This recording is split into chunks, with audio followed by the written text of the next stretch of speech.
I'd always heard the stories growing up in the Pacific Northwest, tales of creatures lurking in the dense woods, shadows at the edge of campfires, and the occasional monstrous howl breaking through the night. The locals loved to tell these stories, especially when tourists came through. I never believed any of it. Just folklore, I figured, stories told to scare off city folk. That was until I saw them, two she-squatches, monstrous and real as the trees that surrounded me, locked in a savage battle for a bull squatch. The night started off quietly. My buddies and I were out camping, miles away from any trail. We were deep in the woods, where the air is so still you can hear your own heartbeat. The fire crackled softly, casting shadows that danced on the surrounding trees. It was peaceful, or at least it was until that roar shattered the silence. At first, I thought it was a bear. We'd heard them before, but this was different.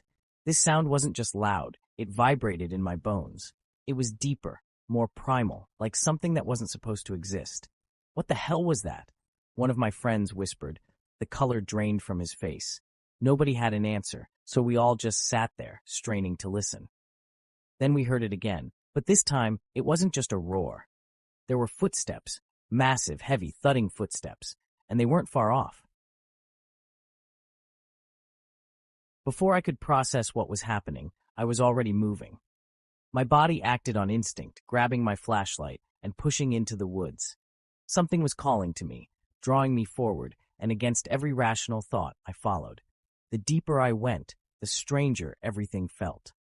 The forest that should have been filled with nighttime sounds, crickets, owls, the rustling of leaves, was eerily quiet. It was as if every creature knew something was wrong, something dangerous was near. I don't know how long I walked, but eventually I found myself at the edge of a clearing. I crouched low behind a thick bush, careful not to make a sound. My heart was pounding in my ears, my breath barely under control.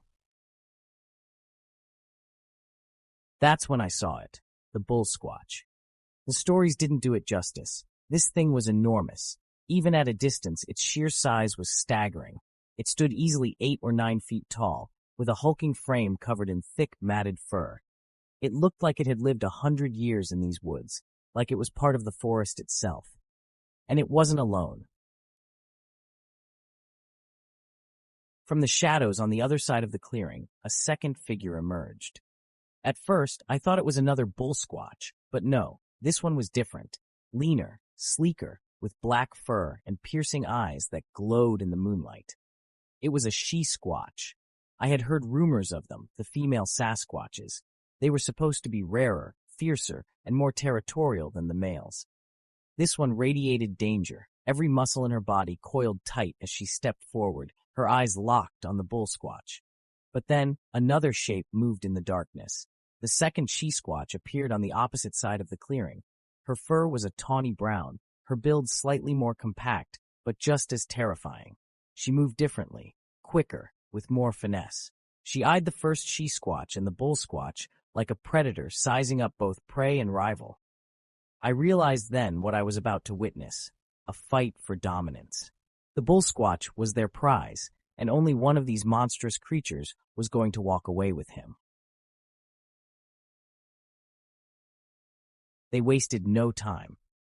With a deafening scream, the black-furred she-squatch charged. It was like watching a freight train barrel through the forest. She moved with terrifying speed for something her size, crashing through the trees and into the clearing like a force of nature. The other she-squatch was ready.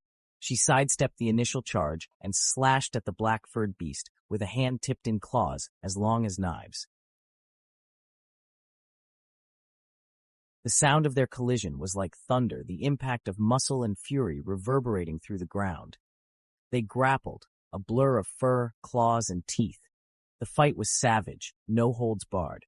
Each she-squatch landed brutal blows, tearing at each other with a violence I'd never imagined. Blood sprayed across the clearing, dark and thick, but neither of them seemed to care. I could hear their bones crack and the deep, guttural roars they let out as they fought, each trying to overpower the other.